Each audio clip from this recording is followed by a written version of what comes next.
Captain Solok of the starship Tecumseh has arrived at Deep Space Nine. Captain Sisko's secret weapon is Jake, the slider Sisko. I almost said snake. And a Fancy Dan is a fielder who puts on extra flourish in his movements while making a play in hopes of gaining approval of spectators. Everybody knows that. Hello, everybody, and welcome to The Seventh Rule with Cirroc Lofton. Hello. Hey, Cirroc. Hey, there he is. My name is Ryan T. Husk. Today, we're doing a review of Deep Space Nine, Season 7, Episode 4, Take Me Out to the Holosuite, written by Ronald D. Moore, directed by Chip Chalmers. This was October 21st, 1998. Where were you? Special thanks, by the way, to Daniel Martinez from Albuquerque, New Mexico. Thank you very much, Daniel Martinez. This is a Nog episode, so Malissa Longo is joining us.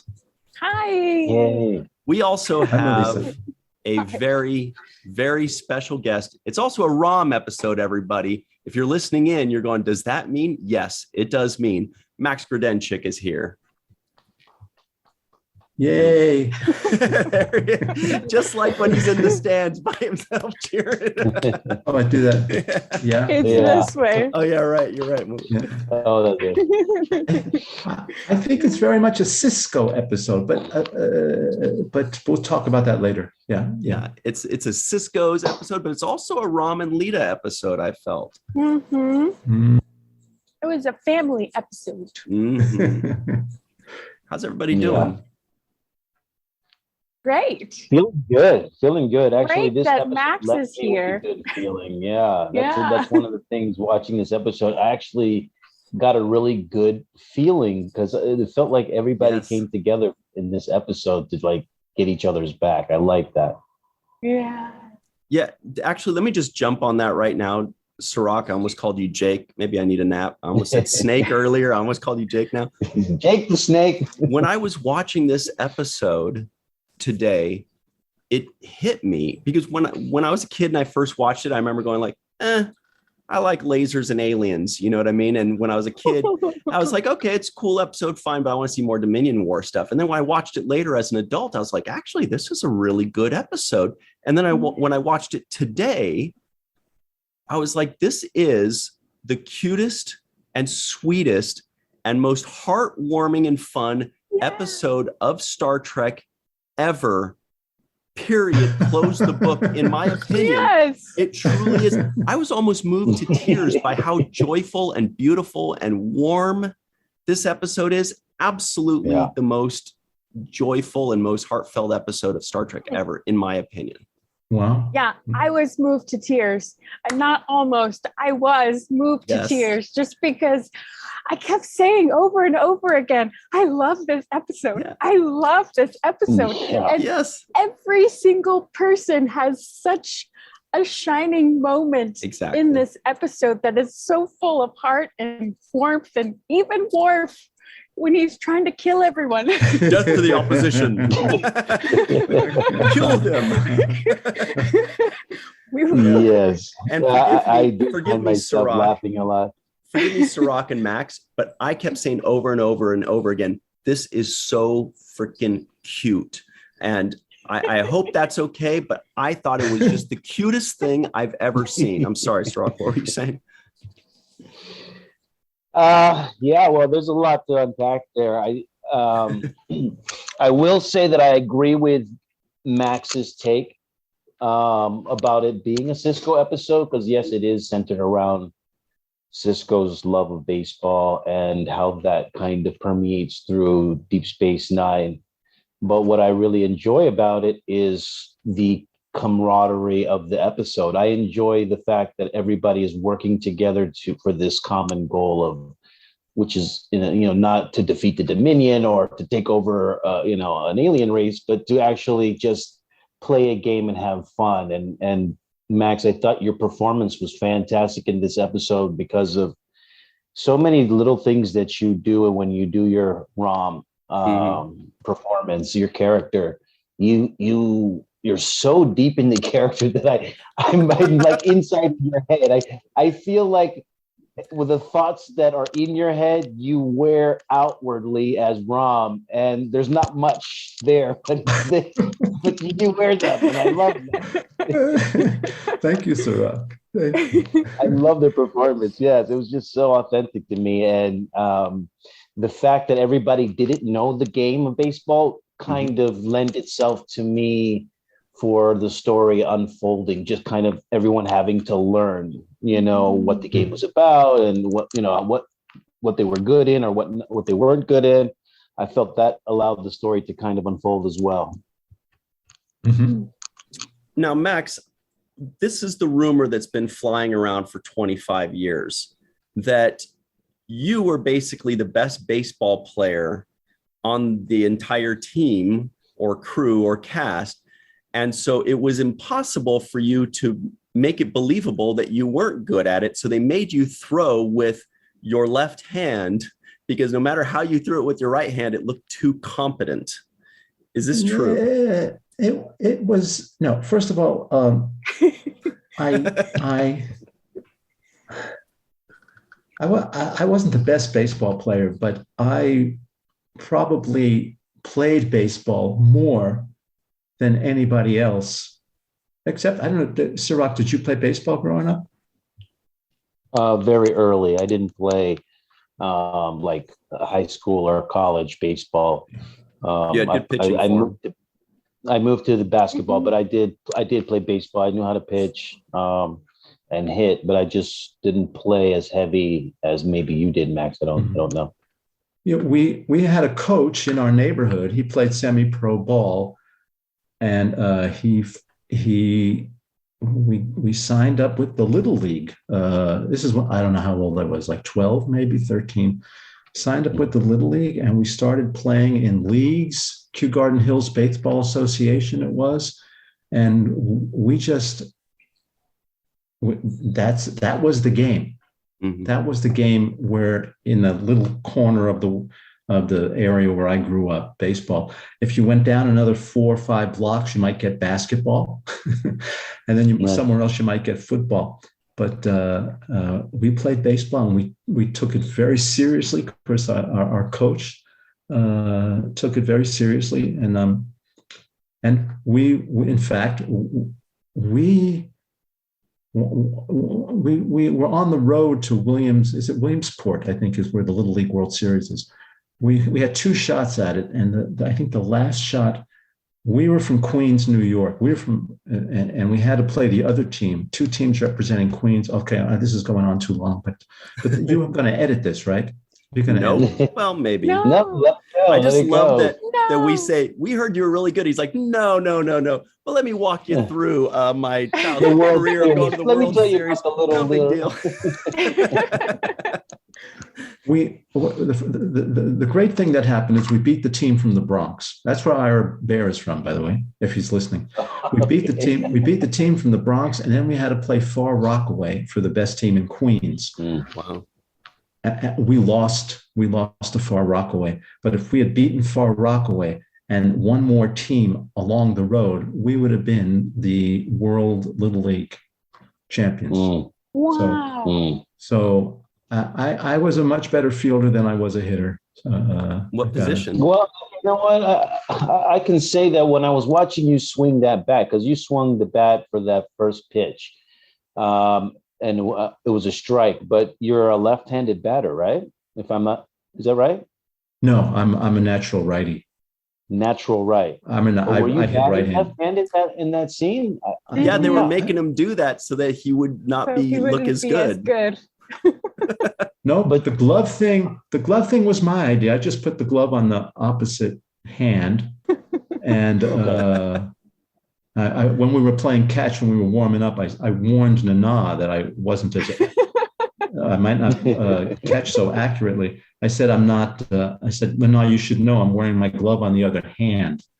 And she said, I have no idea what that means. She didn't know why I told her, but that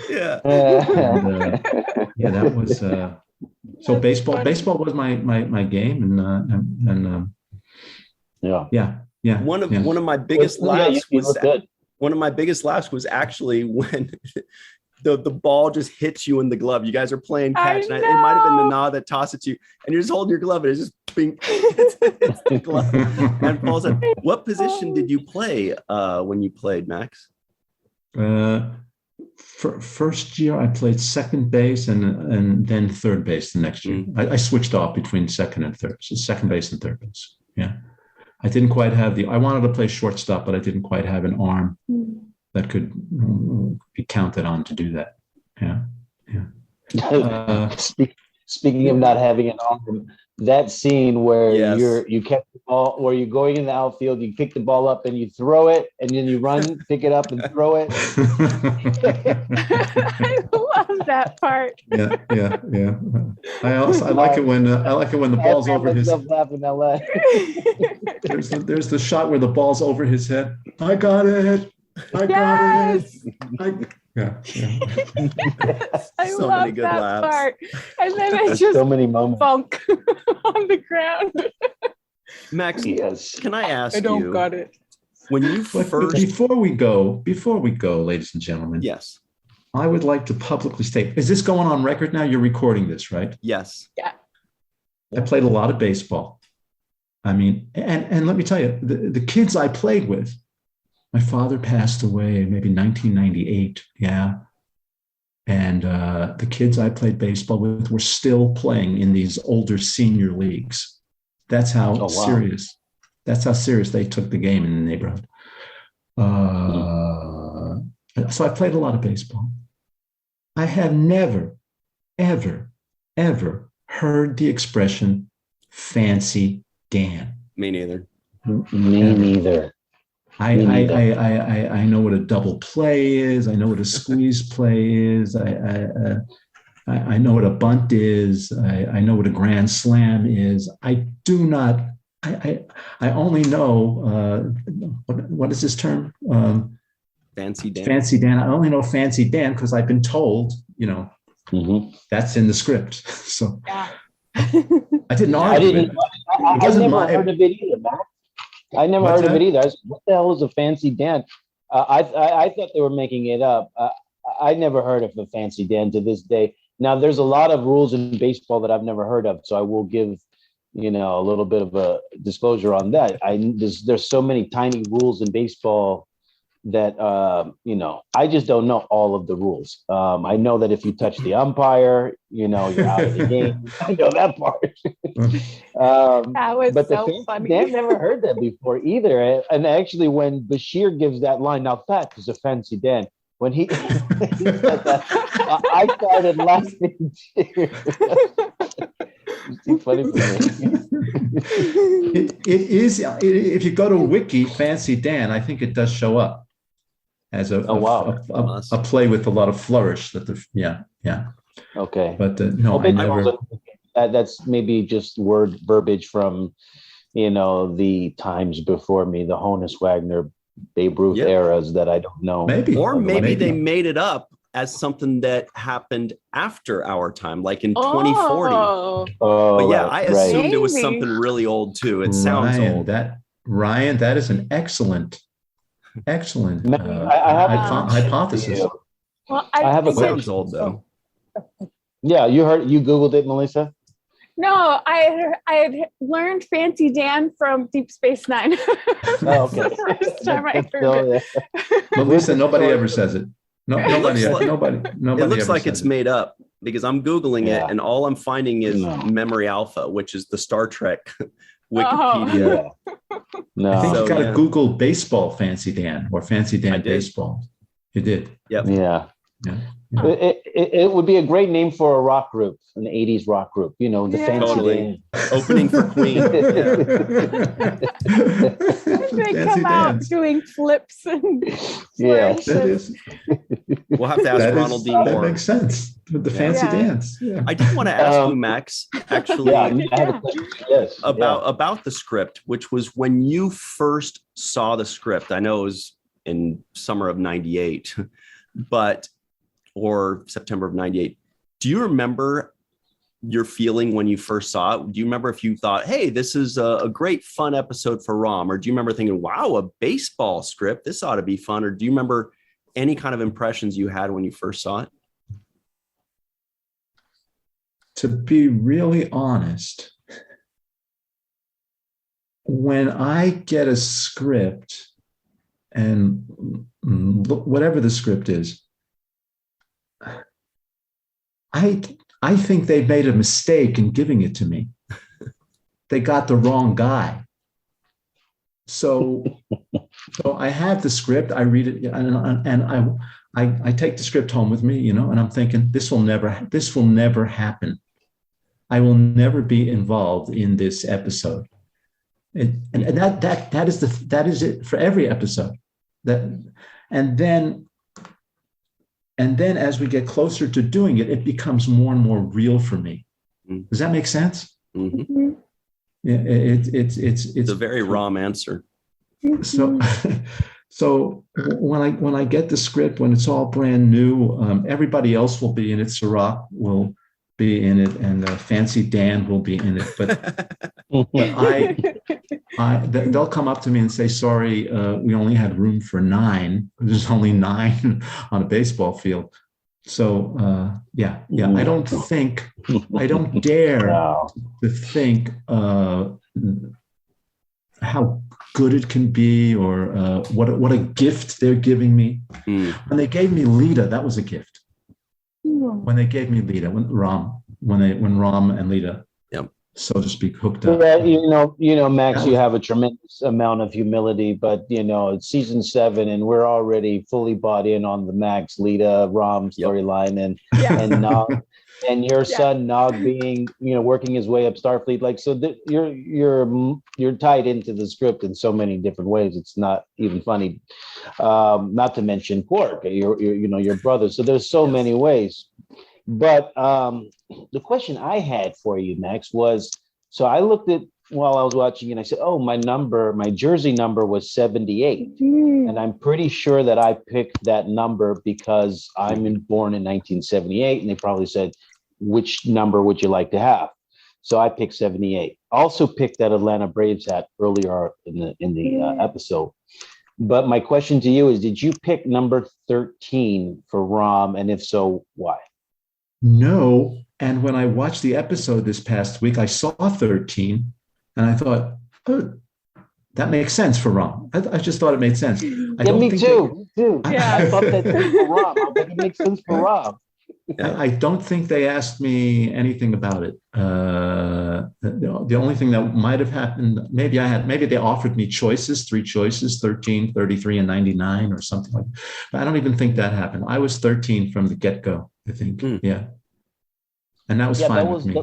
I was fine with it too, because it felt like, oh, the unlucky guy is going to get lucky. The unlucky number, or the myth behind the number 13. So I actually thought it was suitable for the character and the role and the timing of the event. So I like that. And also, and I also noticed that he got lucky with his bunt at the end. That was What's a bunt? Amazing. But I also noticed that Kira was wearing number 9, and I was like, oh, she kind of does represent what Deep Space Nine is, because of the history of the Bajoran, station, all that stuff. So I just felt like, I don't know, I feel like the numbers themselves were like almost appropriate for each character. I paid attention to that. Yeah.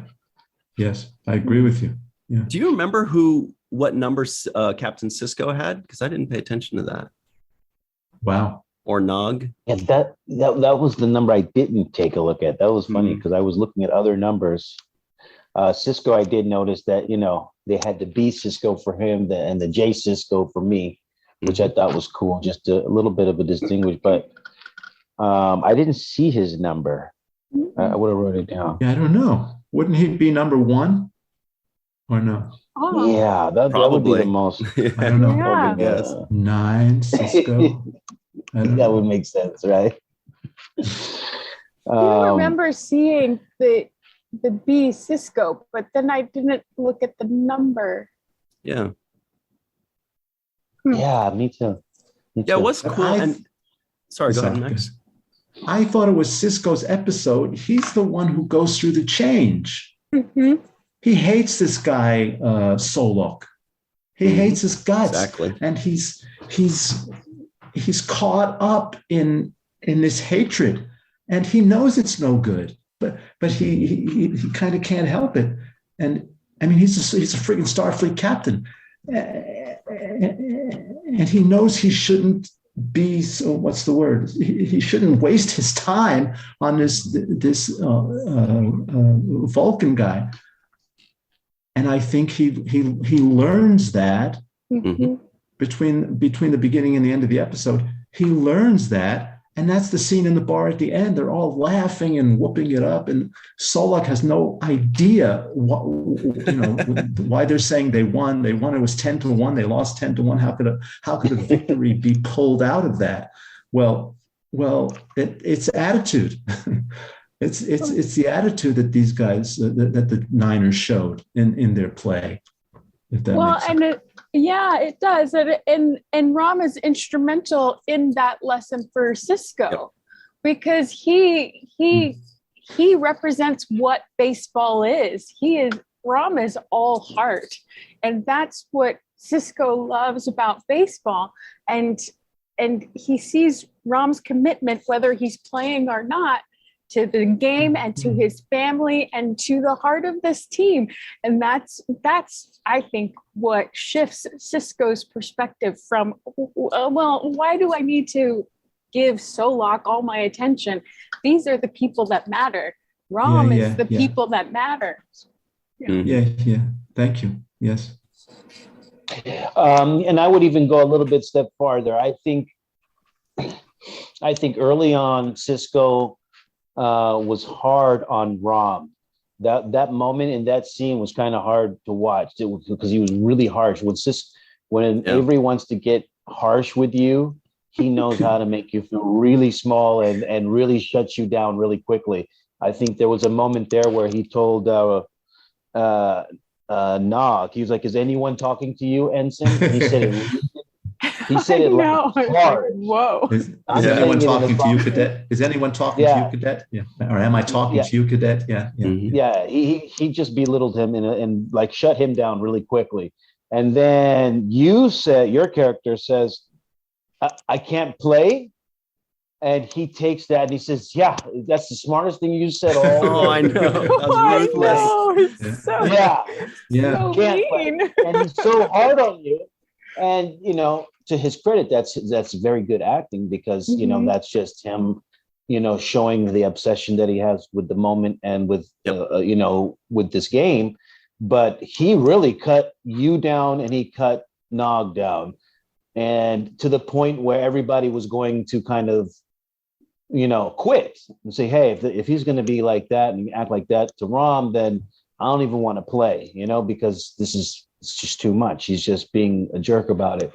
And I think that moment in the stands when the two of you guys are sitting there and he tells you basically, you're going to get in the game, come on, I'm going to sub you in. I think that's when we learn, or he learns, that it's not whether you win or lose, but how you play the game. Right? Exactly. Right. Yeah. Exactly. Yeah, that is the lesson. Yeah. That was the moment that I was referring to. Yes. You said it. Yes.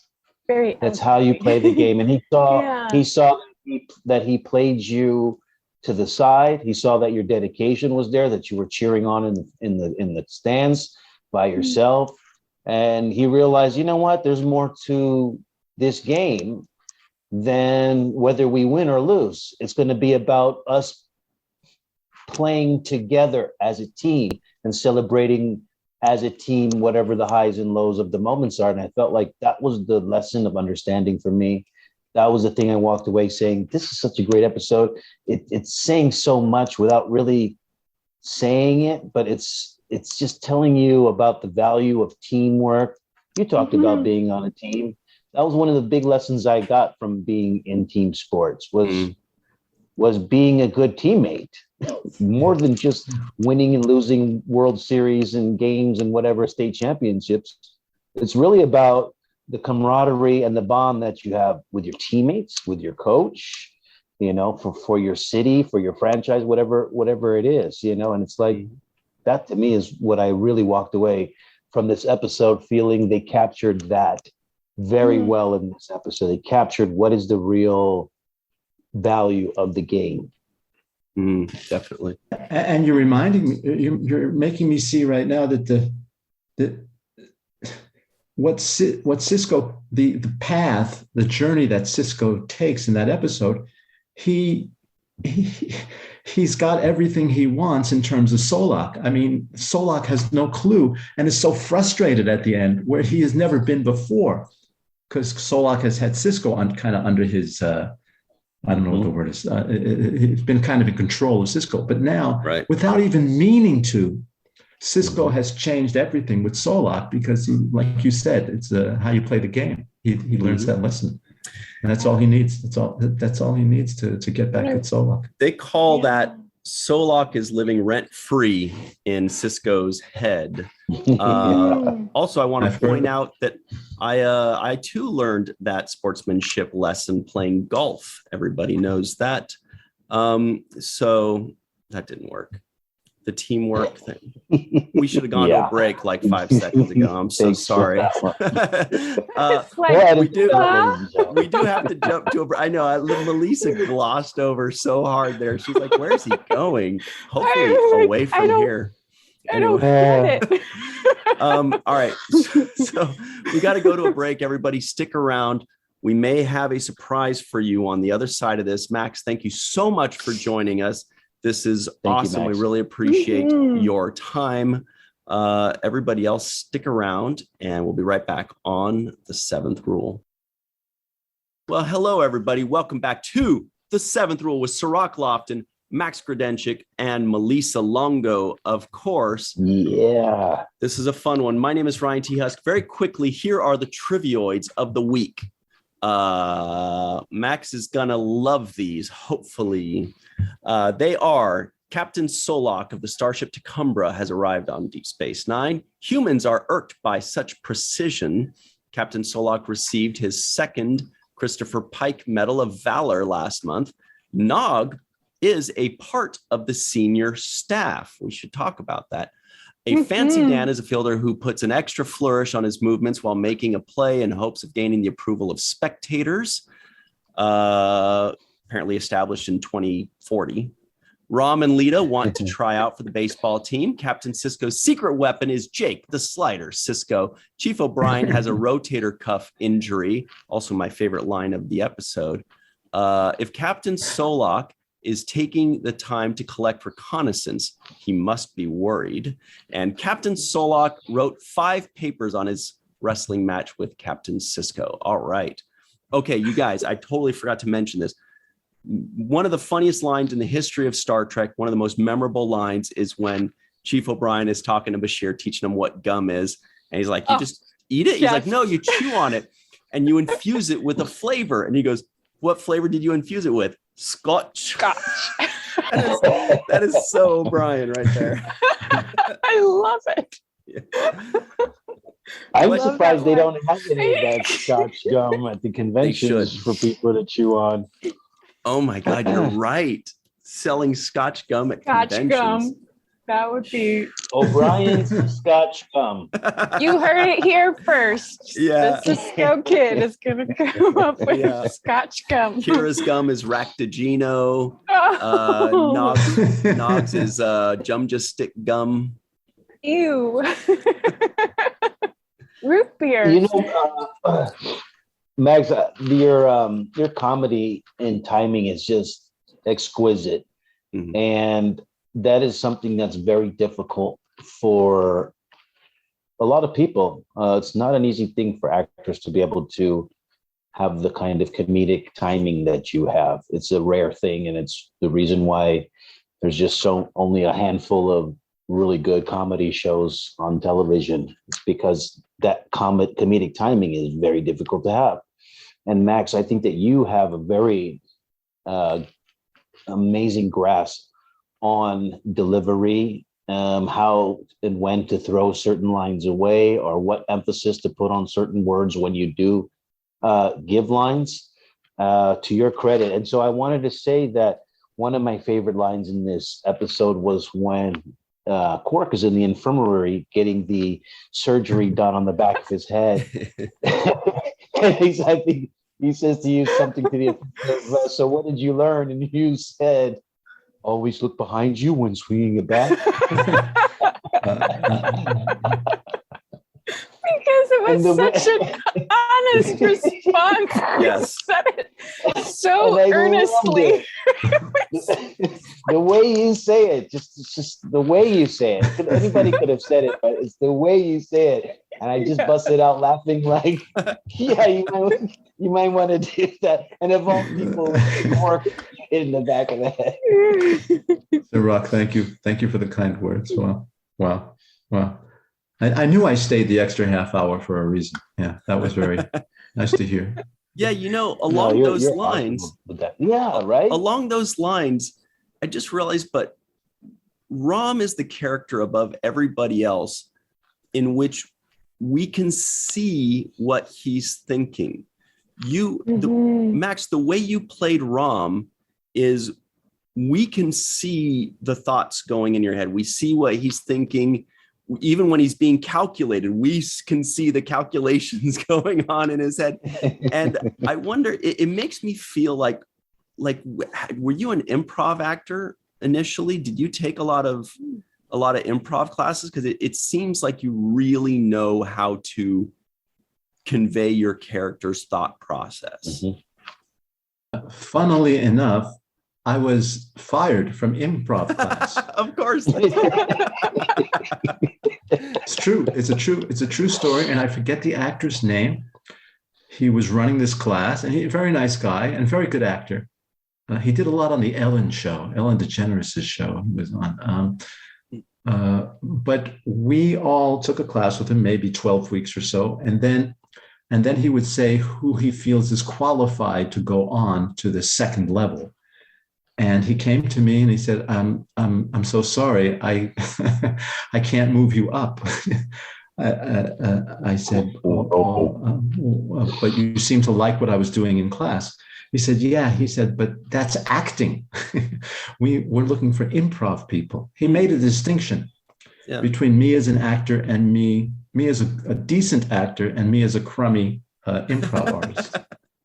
So, that's I don't know. That seems counterintuitive. That's subjective. Yeah, that's also subjective. Because there's so much improv that goes into acting. You can rehearse something a lot in a certain way, but then something in your head changes, and you might change a movement or add a I don't know, a nod. Where does the line end where does one line end and one begin? Yeah. But in his defense, there's a certain fear of, if I'm acting, I got the script, I got lines to consider, and I have something to lean on. Mm-hmm. But in the improv, you don't. There's no lines. There's no script, or very minimal. Yeah. So I think from that point of view, he was right. I had a fear of jumping in. I think that would have been something he might have said. You have a fear of jumping in. You got to just jump. And I think Aaron Eisenberg, whom you know, I think Aaron Eisenberg was very, very interested in the jumping in part. I don't know if you ever discussed it with him. Yes. Yeah. But Yes. Yeah. He was very, he liked improv theater. I know that. Oh, yeah. So, and is he, can I say hello to him? Because since we're all gathered here, he must be around. Yeah. Yeah. Yes. Oh my God. Another person that I thought did a fantastic job in this episode was Avery Brooks. I thought that he really set a lot of the tone for this episode. Yep. And there were moments when he showed levity. He showed real passion for the game. And he does subtle things improv-wise that I feel like are not scripted. There were, for example, there was a scene of us, Jake and Benjamin are running up to the mound, and he's throwing the ball to me. I think he throws the ball behind his back. I catch it, and you catch it, and you catch it overhand. I was like, double skill right there, showing off. Right. And there's that little. So that's a little playful thing that I'm sure he just makes up on the spot. He's like, hey, we're going to run over there, and I'm going to throw this ball to you. But he'll do it behind his back, and this kind of playfulness. It reminded me of, and this is for the basketball side note for the basketball nerds. I'm listening. When LeBron James and Russell Westbrook start the game, LeBron does like a football hike to Russell Westbrook in like a playful kind of way to start the game. So that little playfulness I felt came across. Also, another thing I want to point out, Sisko reminds me a lot like Dusty Baker, and I had a conversation with Avery about his preparation for this, and where some of the inspiration for the things he did in this episode. And Dusty Baker is the person who he had in the back of his mind as far as emulating when it came to the toothpick in his mouth. Yes, I saw. Yeah, I noticed that. Yeah. Yeah. When it came to him wearing the San Francisco Giants hat that he wore early on, Dusty Baker was the longtime. Melissa was asking about this shirt. This is a San Francisco Giants secret shirt. If you know, it says even year in giant letters to everybody listening in. Even year. Sorry. All I saw was the even. Oh yeah, so that's a giant shirt. Even year, baby. But that's so cool. Year. Dusty Baker is a legend as a player and as a manager. I did not realize, but I made the connection just seeing it. It reminded me of him, but I didn't realize that he had done that deliberately. Yes, he's a fan of the game. Avery's a big fan of the sport, and he's also a fan of Dusty Baker. And he wanted to pay a small homage to him and his style. And if you notice, even when he starts going hard on people, and for example, there was a moment there with me where he says, I say, wow, they're pretty good. And he's like, pretty good. Stop admiring them. And strike them out. And then he kind of pushes me. He does a push on me. And I don't know if Ryan, you were going to talk about that, but he pushes me in the chest pretty hard. I played it back twice because I was like, whoa, that's I wondered if that's another. And by the way, just to jump on your thing, I do think it seems like Avery is the actor that improvised the most out of everybody on the show. But I was wondering if that was also improvised, because that was an improvised moment. And if you catch the tail end of my face, I'm looking at him like, whoa, like you're serious about this, huh? I'm out of frame, so I'm kind of like just into this right here, but you can see me looking like, whoa, that was cool. a little side eye, like this is what we're doing. Side eye, yeah, so we're going that hard, okay.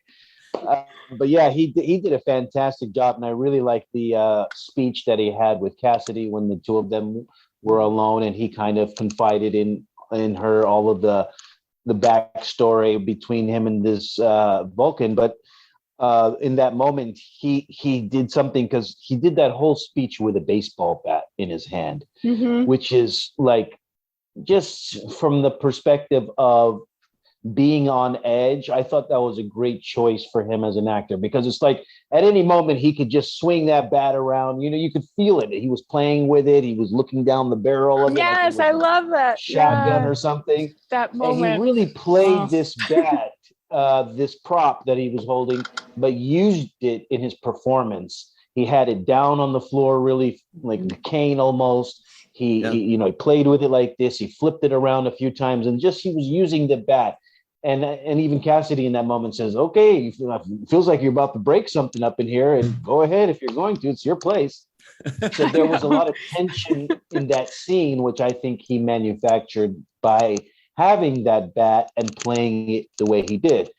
And then he kind of hit himself in the chest with it at one point and said, my game. Yes. Like he's trying to challenge me in my game. This is what I do, And so I thought that was a great performance by Sisko, showing kind of how he's on the verge of losing control and being too emotional about, whatever past experience he had with this Vulcan captain. But I thought I thought he did a fantastic job throughout the episode of kind of showing his obsessions. Yeah. Mm-hmm. Well, I also noticed a moment in the beginning on the field between Jake and Nog where you guys are throwing the baseball back and forth. Yes. And it felt like this is something that you two had done before. It was it was a quick moment, but it set a tone for your relationship, which was really nice to see. I was like, that's so good. Yeah, I remember filming this day, and I wanted to ask Max, what do you remember about being out? Because we were always on the set. For the most part, we're on the set or we're in the desert in a cave somewhere. But Loyola very rare, right? Yeah, right. It was at Loyola Marymount, but it's very rare that we're on a baseball field. So I remember having one of the funnest experiences filming this episode because of the fact that we were on a baseball field. What do you remember about it? Wow. Well, once I got the job, I didn't think they were going to kick me out at that point. But really, honestly, it was like the 4th episode of the 7th season. Yeah. I could feel the show ending. I mean, it had a ways to go, but this is the last season. We all knew that 7 was the magic number, was going to be the last season. Yeah. I was thinking about this today. So I started, I had never collected anything, any props or anything like that. But I started to consciously take my, when I took my nose cheek piece off, I started consciously to wrap it up and put it in one of my suitcases and take it home with me so that I would have a collection of them at the end of the season. It's probably not at all what you wanted to hear, but I thought of it was the end. It was the end, especially being on a baseball field. What a great ending for someone like me who loves baseball. There's a Robert Redford. What is the baseball movie he did? I forget the name of it. But he's just lying there at one point. He says, "God, I love baseball." I said, "Yes, yes." And so maybe there's some connection between my love of baseball and the love for the show I was a part of for 7 seasons. And I had to come to grips with that somehow. I was losing it. It was going away. It was going away. And that's when it became that's when it became real. Yes. Much realer for me. That episode number 4 in the 7th season. I think it is. Anyway, sorry. Yeah. Yes. It is number 4 out of 7 on the 7th season. I wasn't thinking, I don't think at this time to collect things, because if I would have collected the baseball jersey, which had my name on it and my birthday on the back. So that would have been like a no-brainer for me to take that. Oh no, you had the Braves hat. I don't know what happened to those. I don't know. What happened to that either. I don't know. I would have liked taking it. Yeah. And that would have been a great gift for all of us at the wrap party. Yes. I would have loved to accept that. The uniforms for all of us with our names on it would have been a cool gift. But nonetheless, I remember just being outdoors, having fun, lunchtime, throwing the ball around with the crew and everybody kind of just playing pop flies and, catching in the outfield and all that kind of fun stuff. So I have good memories of that, filming the episode, But I did there were so many very good moments there. Worf also had his moments in this episode. And when Nog's like, what do I do? Worf says, find him and kill him. That's our Worf. And that plays into what Malissa was saying initially, which I felt very strongly as well. Everybody got their moment. And that's not easy to do in a cast of 12 or 13. everybody had their moment, and everybody seemed, they really put in a lot of thought, the writers, into where they put the players positionally. Like Nog, when I saw he was a catcher, I'm like, of course he's the catcher. That fits. That's perfect. Esri doing her backflip in center field. Of course. That's great. You know, like O'Brien being first base coach and all that. I'm like, yes, these are all the things that a baseball player, I'm like, this is the perfect marriage of sport and Star Trek. It's just the best. And everybody got their moment, like you said, Malissa. And I love that about this episode.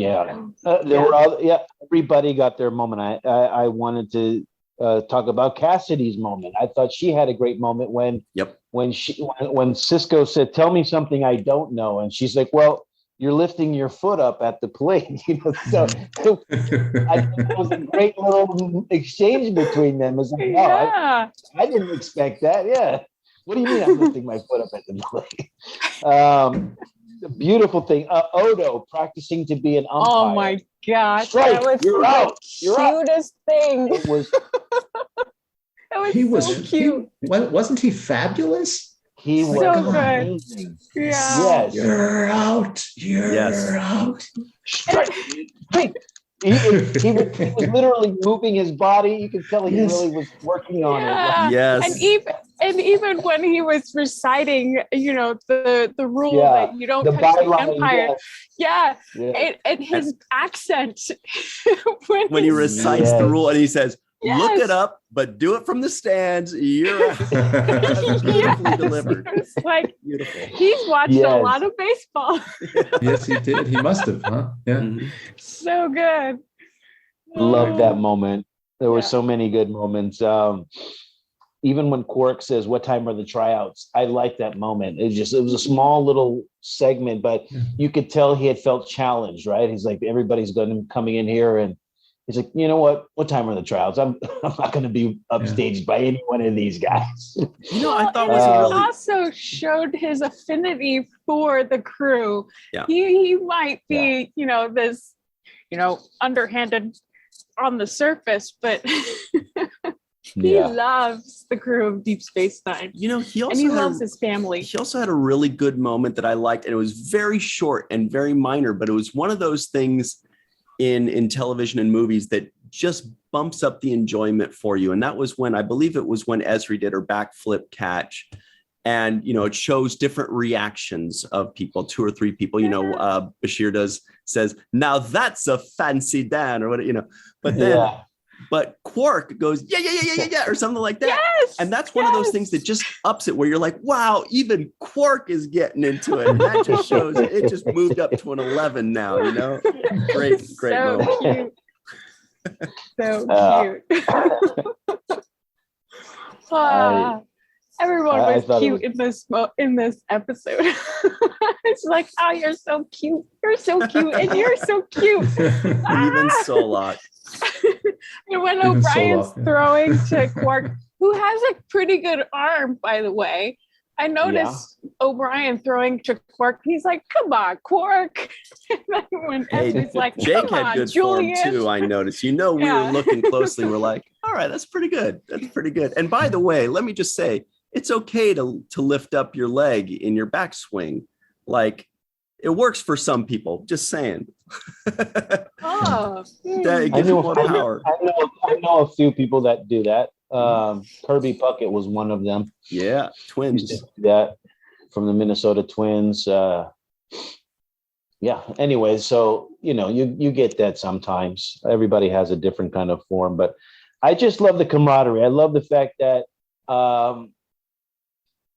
it was great to see. First of all, shout out to Ronald Moore for really constructing this very well-written episode. I thought the flow of it, the pace, you would think, you know, trying to introduce an entire sport to a whole group of people that never even heard of it would take a lot more, you know, and then a complicated sport, you know, it's not that easy. But it was just fun watching it unfold was so fun. Yeah. So I thought Ronald Moore did a great job.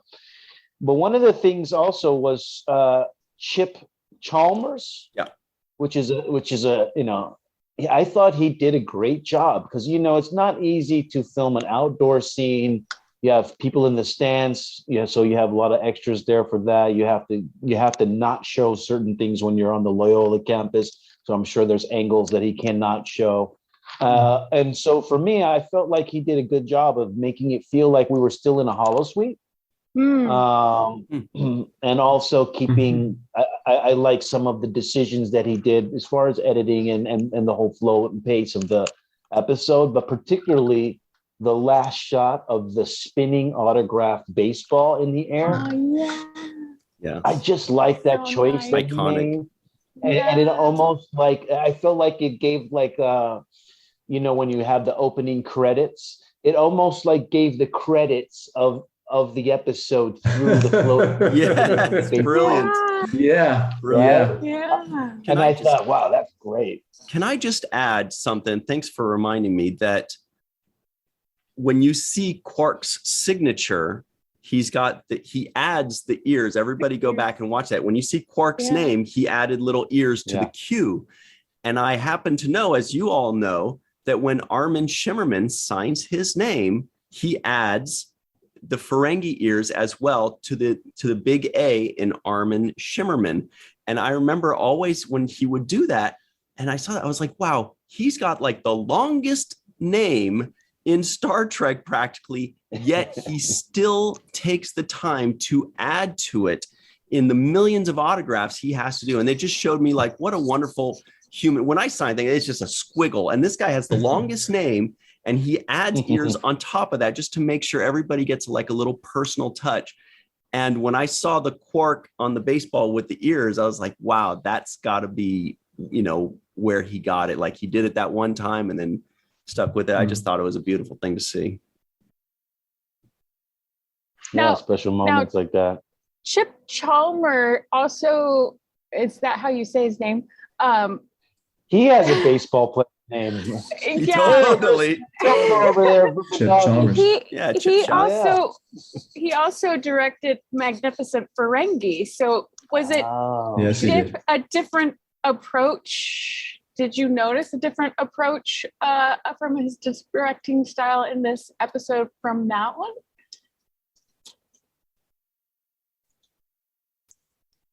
I didn't. There's Cirroc. No, I don't think directors have different approaches. I think that the material and the script itself calls for, it just kind of makes the approach kind of self-evident.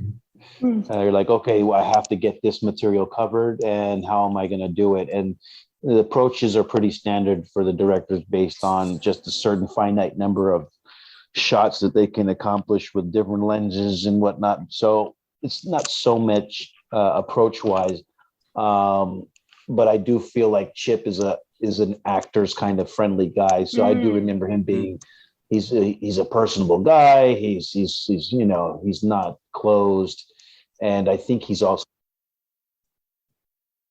a fan of baseball. Oh, you went silent.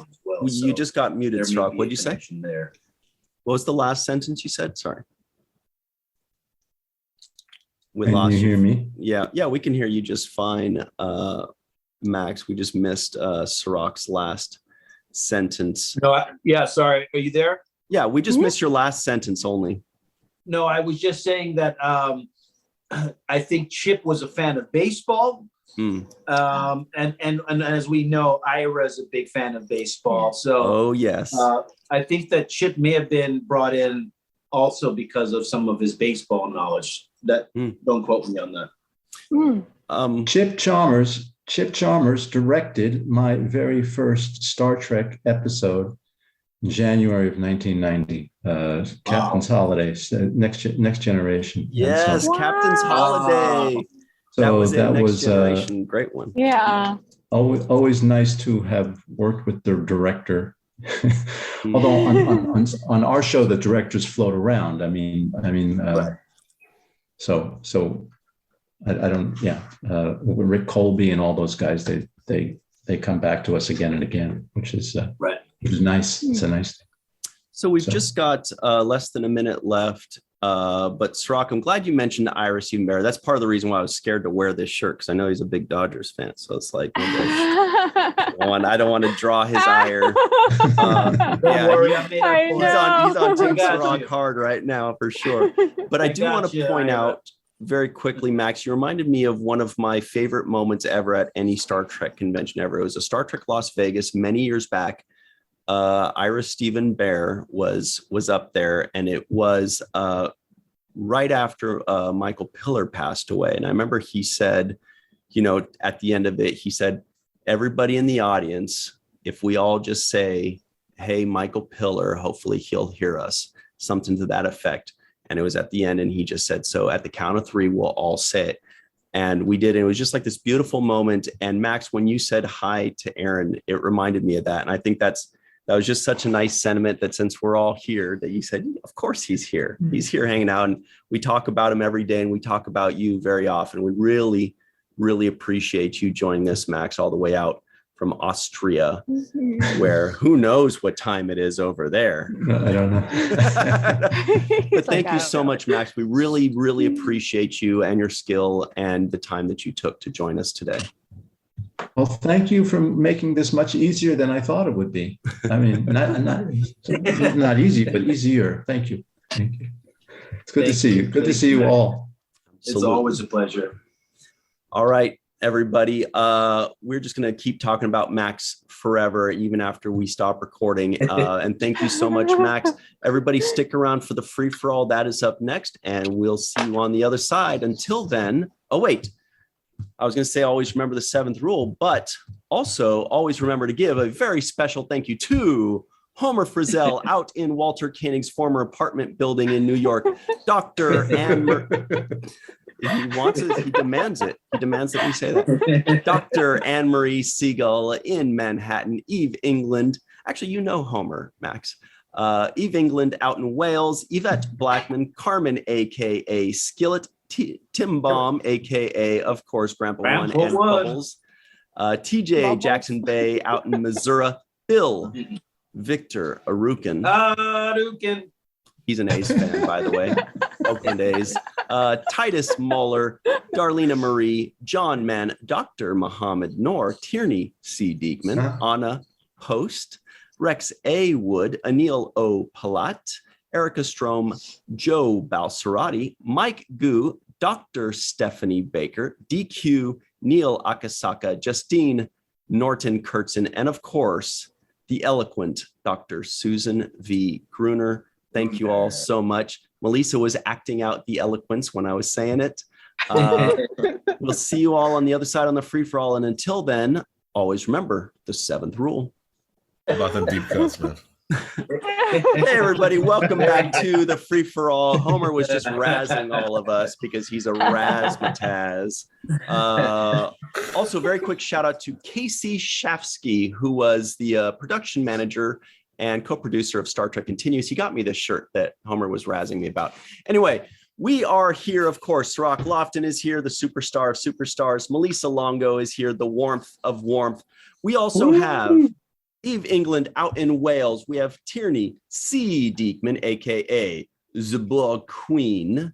Sounds Swedish. We have Homer Freezy out somewhere in New Yeezy, because that is totally a baseball name, Homer. We have Anil O. Polat in Asia Minor. We have Dr. Susan V. Gruner here Death to the opposition. Yes, destroy them. Let's tend them to death. We have Gorn to be wild, the party Gorn himself, TJ Jackson-Bey out in Missouri. We also have the third person here wearing an awesome Niners hat. He's also wearing a cool VTC Chat Pack shirt. Goldu Scott, everybody. Man, what a dream team today. And I'm wearing a cool baseball bracelet that you probably can't see. What is it? But Yeah. That is Baseball cool. stitches. Oh, yeah. All right. Well, let's have some fun and talk about this episode. This is just such, we were just, I was beside myself with how much I love this episode. Oh, first things first, Jake, the slider Sisko guesses the IMDb score. Ooh. Oh, this is great.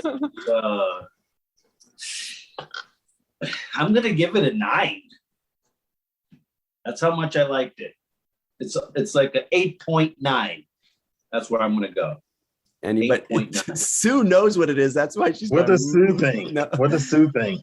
She knows. Yeah, I looked and I looked as well. Does anybody very have any good? guesses that didn't?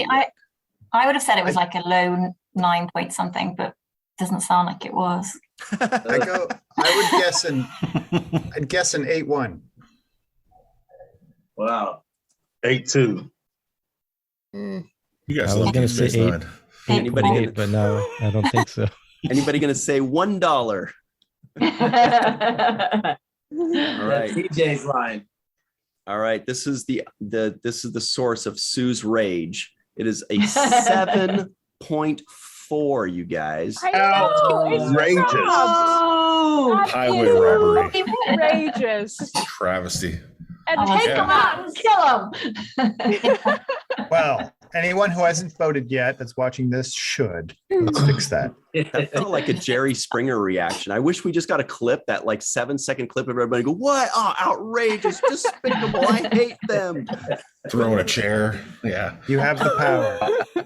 That is just. these people don't know what good TV is. This is probably, of all of the low voted and rated episodes, is this the one that's the furthest off? So far off. So Yeah, wrong. maybe. Yeah, Ridiculous pretty off. Hmm. Pretty off. It's like an iconic episode. I mean, Average or Yeah. Yeah. I wonder if people just like watched it once and were like, "What's a baseball episode?" Or I don't like sports. People maybe that don't like sports, but they don't get. Oh, Yeah, Maybe, maybe. I don't know, because I know I liked it better after the first time I saw it. yeah. or It's they an, thought, it's an acquired taste. Mm-hmm. All right. or they Speaking thought of there's acquired no taste, spaceships. Dr. Susan V. Gruner, what did you think of this episode? Oh, that Well, was I- cool. Well, first of all, I it's a was hoping- freaking 10. I loved It's a it. 10. I loved it. The writers know the characters so well. There's just such a depth, every little detail. Mhm. I have these things like the font on the back of the uniforms is the Star Trek font. I love the names that the Vulcans gave their team, Yeah, the brilliant. Logicians. I mean, that's just so perfect. I love, of course, the Worf quotes are, you can't get any better than that. I just loved everything about it. I love the way Sisko reacts. I love everything. Every little detail was great. And I read all this stuff about how Max Grodénchik had to play left-handed because he could actually play baseball, and they wanted him to look like he didn't know anything. Awesome. And Cirroc, did you do your own stunts? Did I have any stunts? Really? I just was pitching. You had to dive into. What was that? You That were was Aaron. Aaron. That was Aaron. that Yeah. Aaron, yeah. Kira did too. Nana did too. Yeah, and she did. Sisko did a diving catch, but that couldn't have been. Oh, we forgot to ask Max if he did his stunt when he did the twirly bird and fall down swing. Right. Remember? Yeah. He did, it looked like him. It looks like him. The twirly bird. The twirly bird special. Oh, was that you really pitching too? Because it was from the rear that show you from the front and then from the back after the ball was thrown. Well, yeah, I was pitching. I don't know if that's me in all of the shots. Some of the back shots, I was trying to see if that was me, because I wasn't sure if it was me from the back when they cut from the back, but from the front it was me. But I mean, I can pitch, but after you film for a while and you're pitching for a long time, you can't. Yeah, It didn't look like you were bringing the heat. I wasn't bringing the heat. No. Typical Yankees fan. Oh, No, it's okay. Hey. He's a crafty righty. No, it was too much. After a while, winding up and throwing that ball, trying to get a fastball over home plate. That's why they only let pitchers pitch so many pitches before they pull them, because if you do that 2 or 3 days in a row, you're done. Mm-hmm. I'll be getting surgery like Quark in this episode. And who was it? O'Brien that was getting the rotator cuff surgery. Mm-hmm. That's legit. That's baseball talk right there, man. Yeah. Speaking of baseball talk, cricket's #1 fan, Eve England, out in Wales, is wearing an awesome brand new isolinear chip shirt. Look at that. Gorgeous. Amazing. Beautiful. It says the 7th rule on it in the isolinear chip. And if you'll notice the number there, 010669. Anybody know what that is? It's Aaron's birthday. Mm-hmm. Yes. Wow. Love it. We snuck that one in there. All right. So Eve, what do you think about this episode? Did you love it or what? Yeah, I did. And it's just got such a warm and fuzzy feeling when you watch it. It's just, everything about it is just really well constructed. It's the music. I particularly noticed the music this time watching it, and how they had all the different motifs and different themes at different parts was sort of just added to the flavor, and that they were doing something different. And I love the fact that we got to hear the Federation anthem as well. I thought that was really cool. So I'm not sure how many times, whether they've done that before or whether that's kind of a new thing. I was going to say that I think the Worf quotes, I was just literally laughing out loud when the only things he said in this episode was something to do with trying to kill someone, which was just hilarious. I just took it way too seriously. But I think the thing I took out from this, which is just fab. But I think the main takeaway for me from this episode is that the way that Sisko and Captain Solak were behaving is the perfect example of why they banned sport, because they were just behaving abysmally for Starfleet officers. And I just thought it was just really funny when you're just seeing these really well-established characters just acting like juvenile. With James, and we just thought, this is why they banned. Oh no! Oh, we lost you, Eve. Yeah, we lost you for a second there, Eve. But you said that you and James were saying that's why they banned sports, right? Yes. I mean, I didn't notice any different behavior. It seemed normal to me. I thought Avery just did a really good job. The acting in it, you could just tell he was so riled up the whole time, and it was just such a different Sisko to what we normally see, and I thought that was brilliant. Yeah. Speaking of brilliant, everybody, baseball #1 fan Homer Frizzell out in New York, wearing an awesome Deep Space Nine hat, wearing a glorious New York Yankees jersey, if the Yankees were glorious. What do you think about this episode? So this episode is a lot of fun. I do think maybe they spent a little bit too much time on the infield fly rule. I think they could have dispensed with that and not worried about it. Focus on the bunt stuff maybe a bit more. But we would have lost out on some of the humor. My observation and why kind of I'm wearing this particular jersey is, one, it kind of goes with the hat. Two, I think that O'Brien was at third base because someone was like, where are we going to put all these people? And they said, maybe he resembles this guy who played third baseman for the Yankees in the 70s and 80s. And that's Greg Nettles. So I feel like that resemblance put him at the hot corner, I think. Greg Nettles? Yeah, Greg Nettles. New to me. GRAIG. Yeah. So you can look him up. You can share a picture if you'd like, what have you. But I know that there's been some, and Eve, apologies if I'm stealing any companion stuff here, but the reason that there have been some errors spotted as it relates to uniforms and such is just because of the way that they had to shoot this thing. And Cirroc, you can join in here. It looks as though they would do maybe first base one day, second base another day. And then they also had the different types of uniforms. They had fancy workout uniforms, and then they had the actual game day uniforms as well. And then just trying to get it so that the names and everything matched up and that people are wearing clean clothes had to be a major, major undertaking. Yeah, kind of does look a little chiefy. Kind of. Yeah. A little bit. A little bit. He infuses his gum with scotch. This guy for sure. He does. Yeah. Yeah, I did appreciate that. That's gross. Way to throw that in there. And then I'll also say that coincidentally, yesterday I played softball in Central Park and I was pitching. So I was thinking about this review that was coming up today as well. So it was neat to have those two things happen so close together. What's your favorite pitch? Well, it was slow pitch, and it was just anyone that they didn't let go by. They're really picky. Yeah. My favorite pitch is a strike.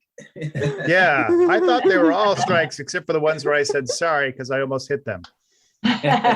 Wouldn't it be great if Max, as Rom said, his favorite pitch was a strike too, because he's a union man? Yeah, that would be great. I appreciate that one, but I'm not going to give you the satisfaction. You just did. Just gave him the satisfaction. Not extreme satisfaction.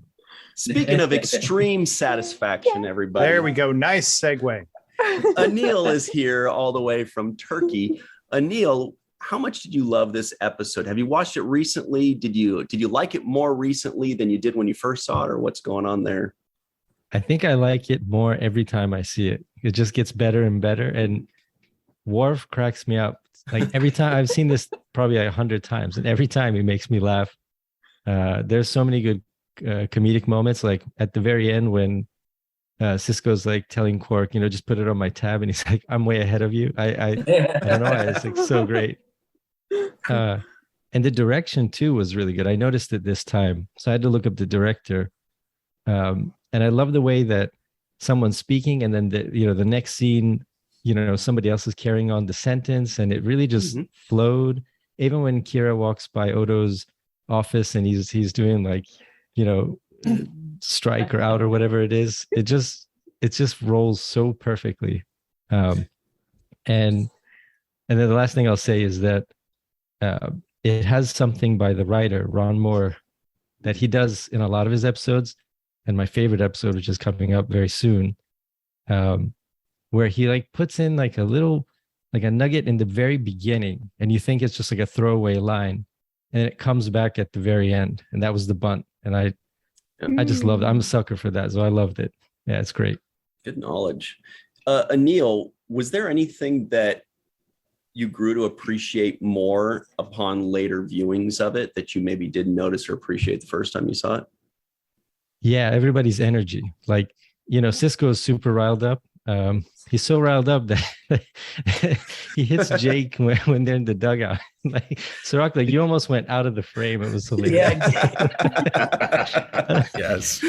But yeah, it's so much fun. Like everybody's like, you can just see it on their faces. It's like infectious. It seems like everybody was having a blast. And then as a viewer, we're just like, this is awesome. Yeah.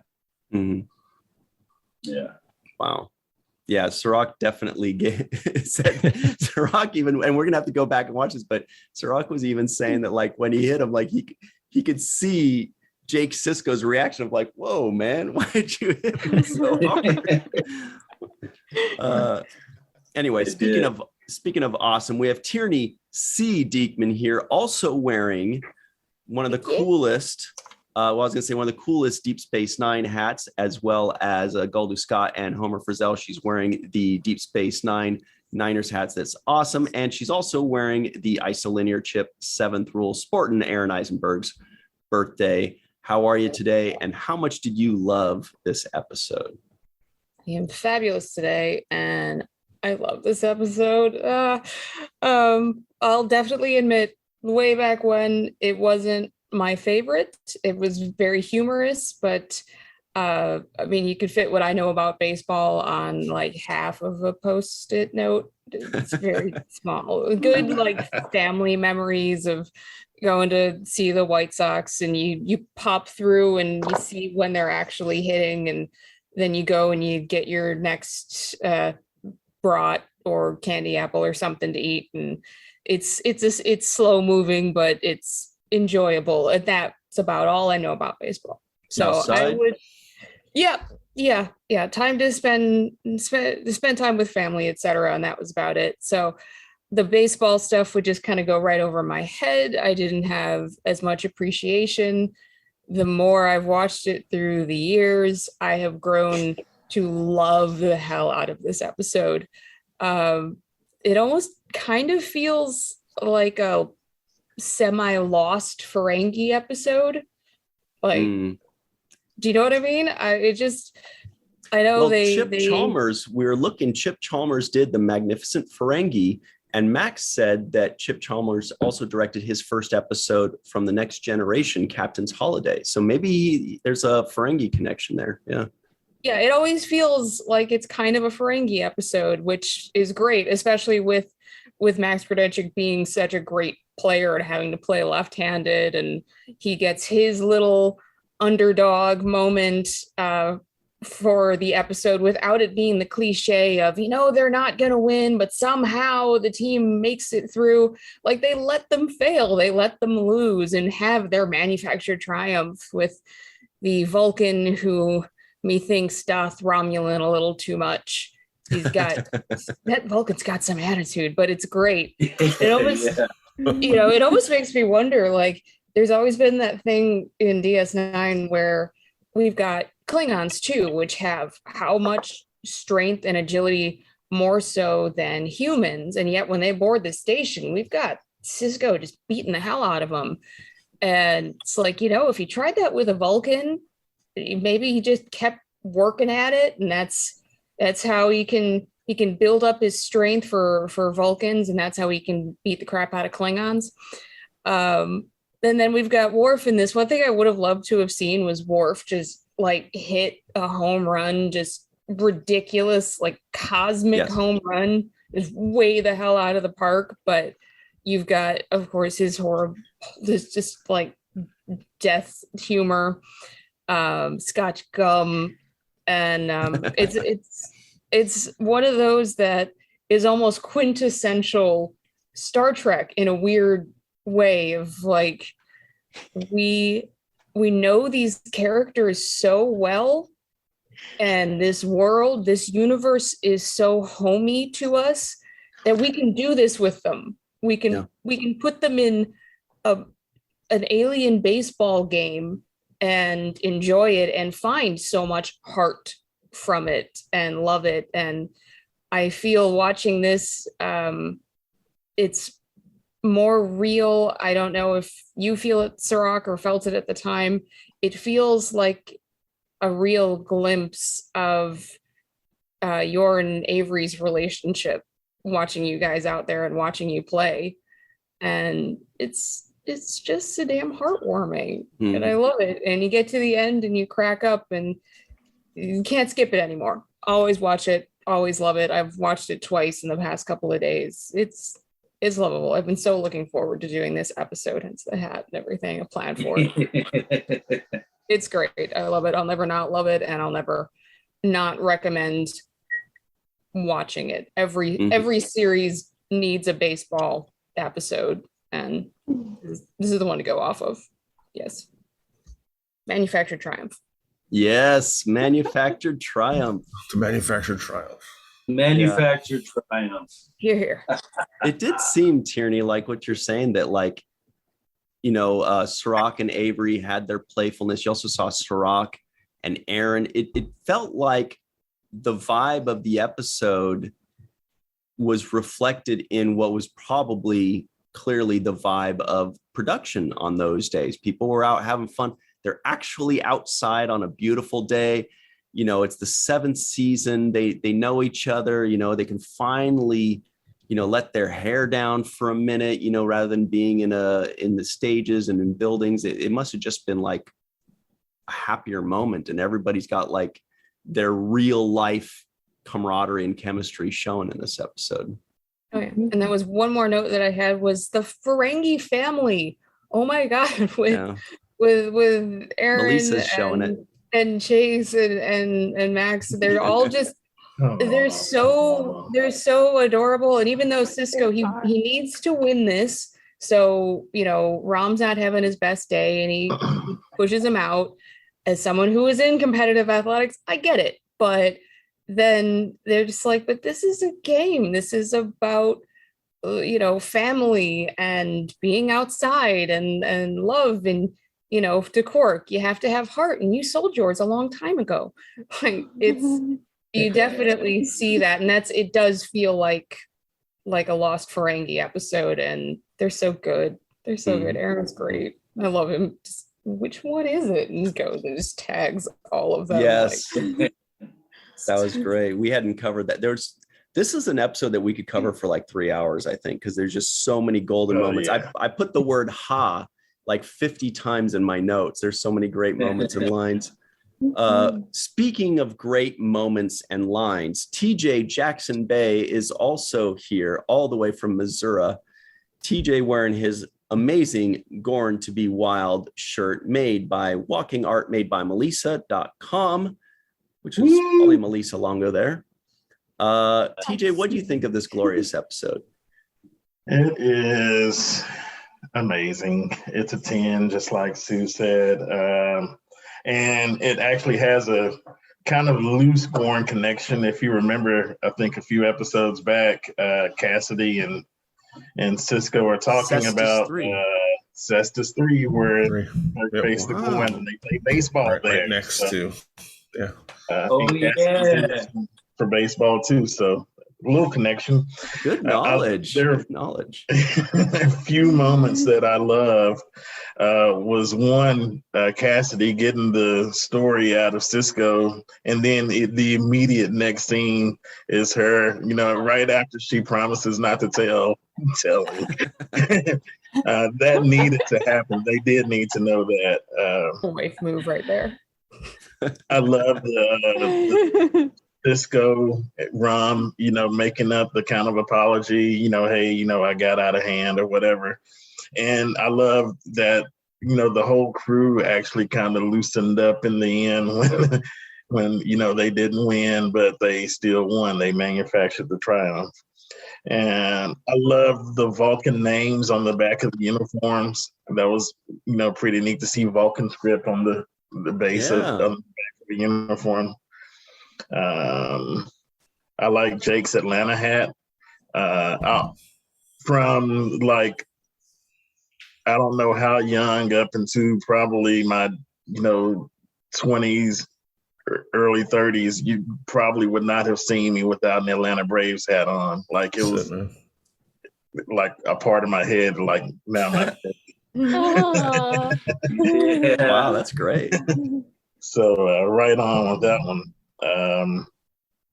I actually like Captain Tholock. I think it's funny that he, has like this need to continue to prove himself against Captain Sisko, but he does it, with like this super calm Vulcan way. But we know that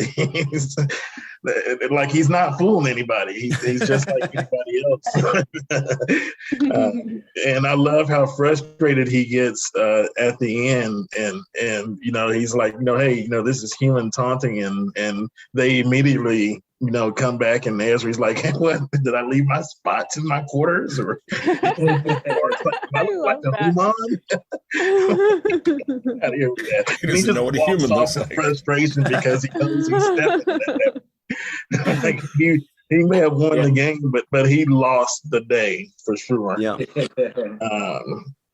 And like I can give my props to Ezri for the flip catch on the wall. That was pretty awesome Ezri moment. It's also nice to see, Ezri be this involved in something with the rest of the crew, that she's just kind of getting familiar with. I wish they maybe told a little bit more of that story if I had to have a slight nitpick, but not really a nitpick. Great episode. I loved it.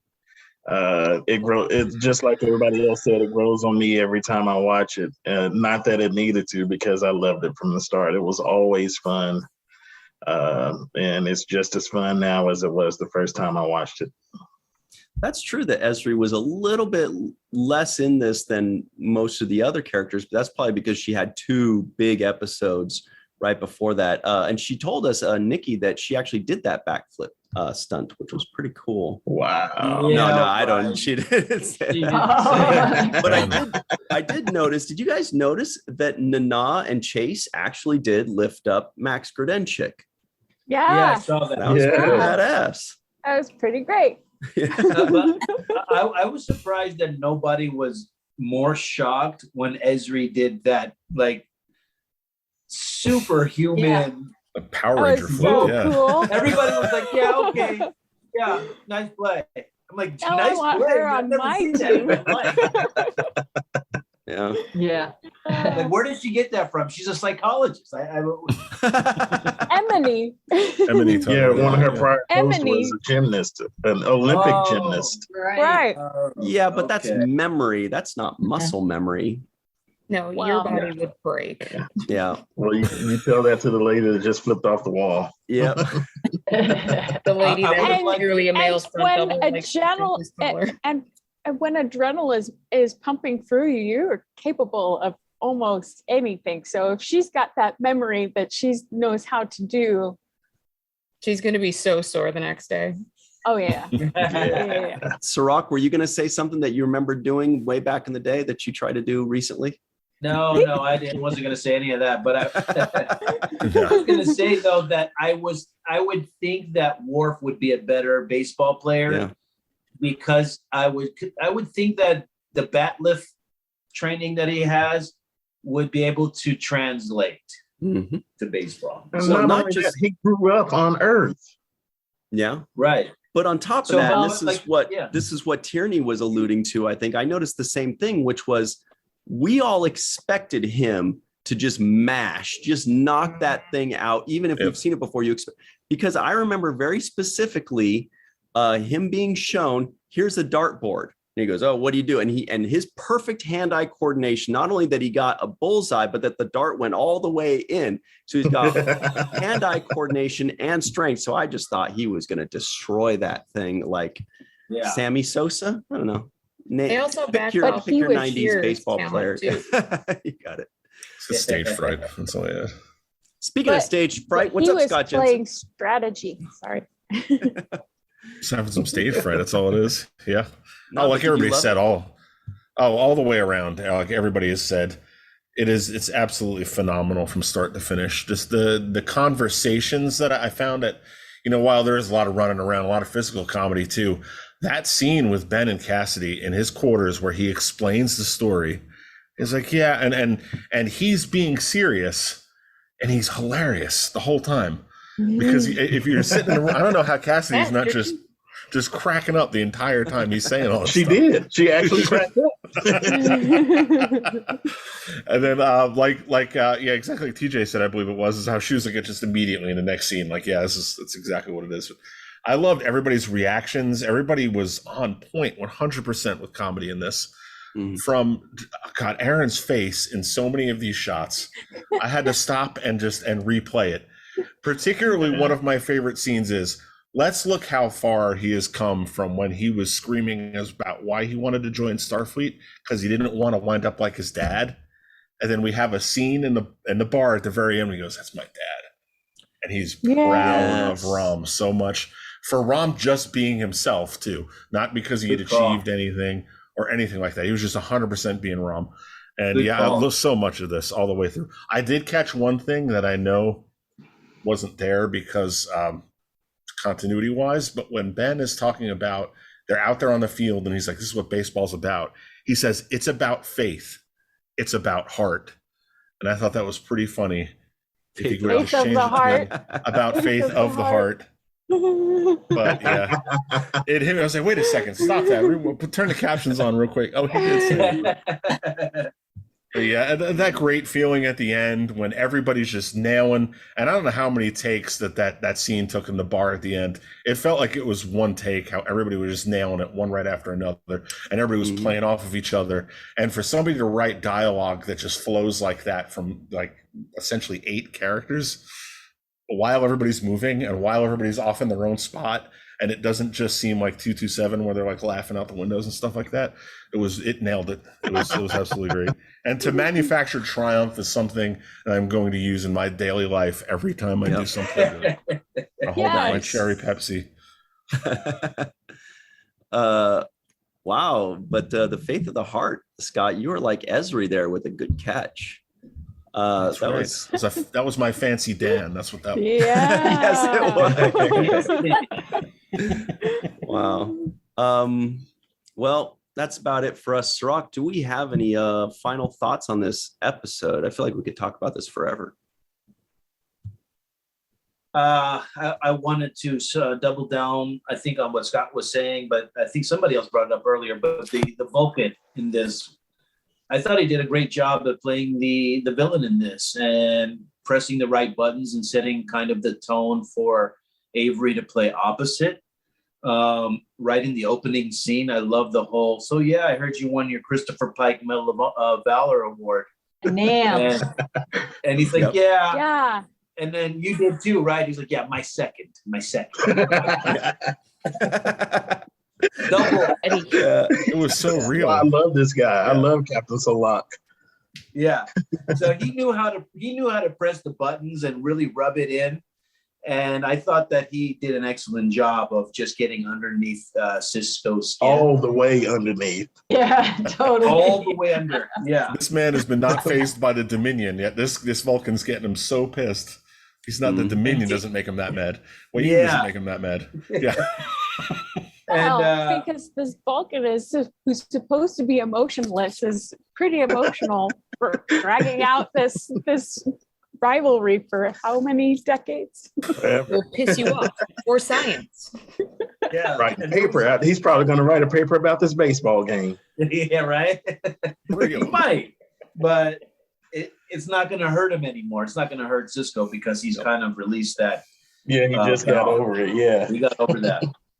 But I also like the moment where they all put their hands on each other and say, win it for the captain. And I thought that was like another moment that was special, that everybody's like, you know what? We're going to get over whatever issues we have with how he's handling us and whatever chip he has on his shoulder. We're going to go out there and try to win it for him. And that's kind of the win one for the Gipper kind of mentality. And I thought it was a great moment. The whole bonding of the cast to me felt like everybody got along really well. And it felt good to watch. It was a very fun episode. And it wasn't long enough for me. There were moments when I just was saying, wow, this could go on. This could be a two-parter. And one other thing. Sisko, Avery's just, he does so many remarkable things that it's just hard to give him credit for all of them. But when he's sitting in the stance by himself and he's got his leg up and he's pissed off that he just got kicked out of the game, the body language, I mean, the whole thing just resonated for me of somebody who is frustrated, but still like gonna be there. I just felt like I felt the energy that he was giving off in that moment when he was just, brooding on the benches. And then you can also see his wheels spinning when he started to ask for the crowd and all of these other things. That made this episode just that much more special. I just think altogether, it was so enjoyable to watch. Mm-hmm. And his number was 15, by the way, and Nog was 25. Those are the two numbers that I'd like to know where the ball is. Who has that ball? Me too. I'd like to know where that ball is too. I'd like to know where I want to know where my jersey is. Who has the Sisko 78 jersey? I want that jersey. I'm gonna buy it from you. I have not seen those things anywhere at auction. Yeah. Just want to point out that number 25, especially back in 98, that's Barry Bonds. And a correction, Malissa, Solak was not pissed. It was a hint of anger, a touch of jealousy, and a lot of bitterness. What a cocktail. Pissed. Yeah. That's For a Vulcan. That's Vulcan for pissed. That's the recipe for pissed, Malissa. Dash of this and dash of that. Lastly, everybody at home, please make sure that when you are listening into us on our audio podcast, please give us a 5-star rating and leave us a nice review. And we might read your review on this show, like this one from Mo Food, who gives us 5 stars. That's very, very nice. Says, it reads, wonderful podcast, wonderful people. I love this podcast so much. The hosts are incredibly insightful and kind. Greatly increases my enjoyment and appreciation of the show by watching an episode and then listening to the corresponding discussion. Highly recommend. Also encourage everyone to participate in their live YouTube premieres to engage with other fans. So thank you very much for that great review. Everybody else, you should leave us a review too. Even if you don't, boy, if you're mad at us, let us have it. We sure will read that out loud. Anyway. Enough with the Yankees talk, Homer. We got it. Hey, it's the captain. Homer says, number 15 was Thurman Munson, who is known as the captain. Cool. That's good. Who also played with Greg Nettles or Miles. This had nothing to do with Greg Nettles. I checked the companion. There's no mention. Some things don't make it into the companion. True. Ratio. And all right. Star Trek Deep Space Nine connection of a huge, major baseball fan is Kitty Swink. Oh, Armin's wife. Oh. She's a mega baseball fan. Yeah. All right. Yeah. Well, we do have to run. We do want to thank also a huge baseball fan, Eve England out in Wales. Thank you for joining us. Homer Freezy out somewhere in New Yeezy. Anil Polat out in Asia Minor. Dr. Susan V. Gruner. The Borg Queen, Tierney C. Dieckmann. TJ Jackson-Bey, the Party Gorn. And Gol du Scott, the Evil One. Thank you all for joining us. For myself, Cirroc, Malissa, and number 25, Aaron Eisenberg. Thank you all for joining us. We will see you next time. Until then, always remember the 7th rule